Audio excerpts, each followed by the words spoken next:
మరి పక్కన ఉన్నటువంటి బట్ల చెన్నారంలో అట్లనే అనేక గ్రామాలలో మరి కల్వకుర్తిలో కుర్మితలో ఇప్పుడే నాకెవరో చూపిస్తున్నారు రైతులు ఇక్కడ అక్కడ కాదు మనం ఇక్కడ వికారాబాద్ లో ఎండలో కూర్చొని ధర్నాలు చేస్తున్నాం ఆందోళన చేస్తున్నాం అక్కడ నిజామాబాద్ లో కూడా పసుపు రైతులు కూర్చొని వాళ్ళు అక్కడ ఆందోళన చేస్తున్నారు అంటే ఈ రాజ్యంలో రైతులు ఎక్కడా కూడా సంతోషంగా లేరు ఉంటే కష్టపడి పంట పండిస్తే పండినటువంటి పంటకు గిట్టుబాటు ధర లేక ఒక కాడ రైతు బాధపడుతున్నాడు రుణమాఫీ కాక ఇంకొక కాడ రైతు బాధపడుతున్నాడు యూరియా దొరక్క ఇంకొక కాడ రైతు బాధపడుతున్నాడు అర్ధరాత్రి కరెంట్ ఇచ్చి ఇంకొక దగ్గర రైతును బాధ పెడుతున్నారు అన్ని పంటలకు బోనస్ ఇస్తామని ఓన్లీ సన్నవెడ్లకే బోనస్ ఇచ్చి అన్న కూడా సగం సగం ఇచ్చి అక్కడ ఇంకొక దగ్గర రైతు బాధపడుతున్నాడు మరి రైతు ఆ రకంగా బాధపడుతుంటే ఎంతో ఇంతో 1 ఎకరమో 2 ఎకరాలు చిన్న సన్న రైతులు పేద రైతులు వాళ్లకు ప్రభుత్వాలు చాలా ఏళ్ల కింద ఇచ్చినటువంటి భూములను ఇప్పుడు మళ్ళీ ఈ ప్రభుత్వం లాక్కోవడం అంటే నిజంగా కూడా నోటికాడి బుక్క గుంజుకున్నట్టే ఆ పాపం ఉట్టిగానే పోదు ఈ కాంగ్రెస్ పార్టీని కాల్చి బూర చేసేంత వరకు కూడా రైతుల గోస వాళ్ళకు తగులుతుందని ఈ సందర్భంగా నేను తెలియజేస్తున్నాను మరి పరిగిలో ఈ 2 గ్రామాల్లో 1200 ఎకరాలు ఇండస్ట్రీలు పెట్టుకుంటామని తీసుకుంటున్నారు కంపెనీలు తీసుకొని వస్తారట ఈ ముఖ్యమంత్రి ఏమంటాడు ఒక పక్క మూసీని మంచిగా చేస్తా అంటాడు ఇంకొక పక్క ఈ మొత్తం మన వికారాబాద్ మూసీ నెత్తి మీద ఉంటుంది మరి ఈడ కంపెనీలు పెడితే మూసీ మొత్తం ఖరాబ్ అవుతుందా ఖరాబ్ కదా ఇలా ఉన్న పొల్యూషన్ అంతా అల్లకే పోతుంది కదా మరి మూసీని బాగా వేస్తా అని హైదరాబాద్ లో కథలు చెప్తాడు ఇక్కడ నేను మీద మూసీ వెళ్ళిపోయేటప్పుడు ఇక్కడ కంపెనీలు పెడతా అంటాడు మరి కంపెనీలు పెడతావు సరే కొని మా పొరాలకు ఉద్యోగాలు ఇస్తారా ఎక్కడ కూడా ఇవ్వలే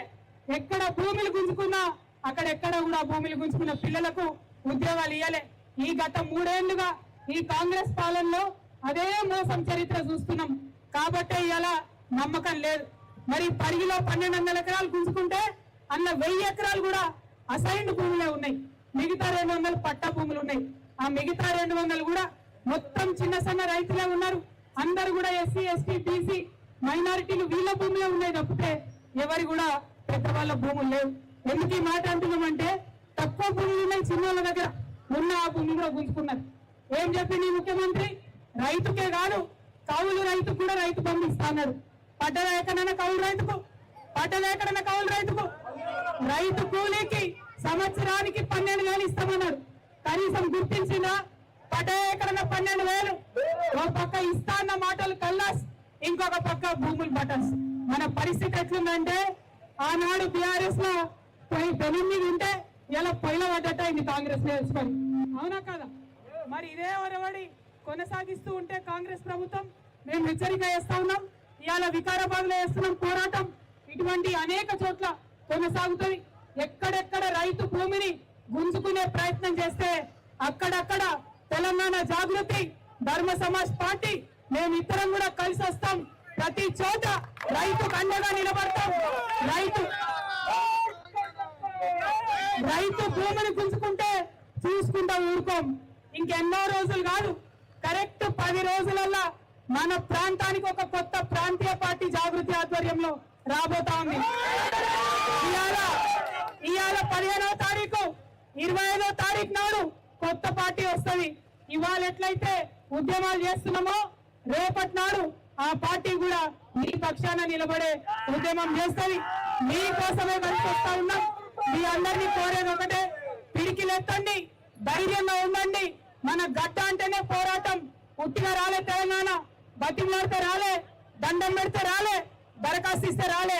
భూములు కూడా ఉట్టిగా రావు గుంజుకుంటేనే వస్తాయి పిడికిలు ఎత్తుతూనే వస్తాయి కాబట్టి ధైర్యంగా ఉండాలని మా అక్క చెల్లెలకు అన్న తమ్ములకు తెలియజేస్తూ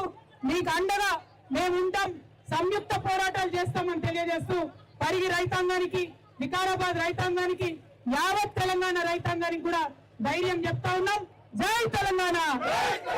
జై తెలంగాణ రైతు లేనిదే మా ఇద్దరు తరఫున Dharma Samaj party SC ST BC JAC Telangana Jagruthi పక్షాన ఏవైతే డిమాండ్లు ఉన్నాయో అవిటిని సూటిగా తెలియజేయవలసిందిగా విశారద గారిని కోరుతాం ఎవరమ్మా కరెంట్ వాళ్ళు చెప్పిన ఆల్రెడీ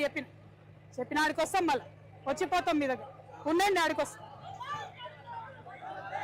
మాట్లాడండి, వాళ్ళు అరెస్ట్ చేస్తారు. మీరు మాట్లాడండి.